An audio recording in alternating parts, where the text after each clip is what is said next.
Uttarandhra tiger, Uttarandhra ప్రజలందరూ కూడా ఎంతో ప్రేమగా పిలుచుకునే తాతాజీ అని పిలుచుకునే చింతకాయల అయ్యన్న పాత్రుడు గారిని రెండోసారి శాసనసభ్యురాలుగా వచ్చి అధ్యక్ష అని పిలుచుకునే ఒక మంచి అవకాశం కలుగజేసినందుకు గౌరవ ముఖ్యమంత్రి నారా చంద్రబాబు నాయుడు గారికి, ఉప ముఖ్యమంత్రి పవన్ కళ్యాణ్ గారికి, అదేవిధంగా నారా లోకేష్ గారికి, బీజేపీ నాయకులకి అందరికీ కూడా పేరు పేరున ధన్యవాదాలు. అదేవిధంగా ఈ శాసనసభలోకి నన్ను గౌరవంగా పంపించిన నా పాయకరావుపేట నియోజకవర్గ ప్రజలందరికీ కూడా ధన్యవాదాలు, నమస్కారాలు తెలియజేసుకుంటున్నా.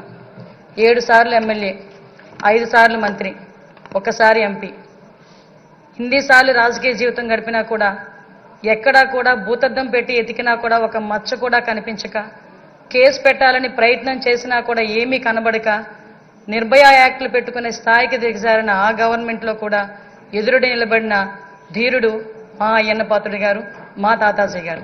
అటువంటి వ్యక్తిని ఈరోజు స్పీకర్ స్థానంలో కూర్చొని ఈరోజు ఎంతో మంది ఎమ్మెల్యేలకి మార్గదర్శకంగా కూర్చోబెట్టినందుకు నిజంగా అందరికీ కూడా, ఇక్కడ ఉన్న వాళ్ళందరికీ కూడా పేరు పేరున నేను ధన్యవాదాలు, నమస్కారాలు తెలియజేసుకోవాలి. ఎందుకంటే అయ్యన్న పాత్రుడు గారు నా పక్క నియోజకవర్గం. ఎప్పుడూ కూడా గురువు గారిగా నేను రాజకీయాల్లోకి వచ్చినప్పుడు కొత్తగా ఉన్నప్పటికీ కూడా ప్రతి ఒక్క విషయంలోని కూడా మమ్మల్ని గైడ్ చేసి ఈరోజు ఈ పొజిషన్కి తీసుకురాగలిగారంటే ఆ రోజు అయ్యన్న పాత్రుడు గారు ఇచ్చిన స్ఫూర్తి. అయ్యన్న పాత్రుడు గారు 2004లో నేను నర్సీపట్నంలో ఒక టీచర్గా నేను ఉండేదాన్ని. ఎందుకంటే ఈ ఒక్క ముక్క చెప్పాలి, ఎందుకంటే ఈ ఎన్డీఏ గవర్నమెంట్ కానీ తెలుగుదేశం పార్టీ గవర్నమెంట్ కానీ ఒక సామాన్యులను తీసుకొచ్చి శాసనసభలో కూర్చోబెట్టి శాసనాలు తీర్చిదిద్దే విషయంలో ముందు కూర్చోబెడుతున్నారన్న విషయాన్ని తెలియజెప్పడానికి ఒక విషయం చెప్పాలి. 2004లో నేను టీచర్గా నర్సీపట్నంలోనే పనిచేస్తున్నా. ఆ టైంలో గౌరవ స్పీకర్ గారు అక్కడ ఎమ్మెల్యే. ఆ రోజు నేను వెళ్ళి మీకు బొకే కూడా ఇచ్చున్నా, మీ జన్మదినానికి వచ్చి మేము శుభాకాంక్షలు తెలియజెప్పడానికి యాజ్ ఎ టీచర్గా.